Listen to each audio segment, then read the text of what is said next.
આજે લગભગ 51,000 લોકોને અને હમણાં સુધીમાં 10 લાખથી વધુ યુવાનોને સરકારી અને સરકારી સંસ્થાઓ એમાં અમને નોકરી મળી છે. હમણાં મને શ્રી ડીઆરએમજીએ કહ્યું કે અહીંયા જે લોકોને નોકરી આપવાના જેમાંથી 51 લોકો તો રેલવેમાં છે. રેલવેમાં નોકરી હોય એના માટેની જ્યારે જાહેરાત આવે ત્યારે હજારો લાખો યુવાનોએ નોકરી મેળવવા માટેના પ્રયત્ન કરતા હતા અને એમાં પણ અનેક પ્રકારના છેડા હોય અને એટલા માટે ખરેખર ટેલેન્ટેડ વિદ્યાર્થી, ટેલેન્ટેડ યુવાન એમને તક મળતી નહોતી.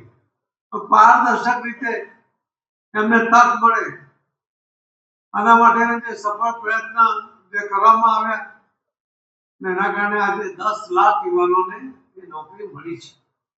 और हमारी पहचान भी है बिना पर्ची बिना खर्ची। आज 51,000 से अधिक युवाओं को नियुक्ति पत्र दिए गए। ऐसे रोजगार मेलों के माध्यम से अब तक लाखों नौजवानों को भारत सरकार परमानेंट जॉब मिल चुकी है। अब ये राष्ट्र निर्माण बड़ी भूमिका निभा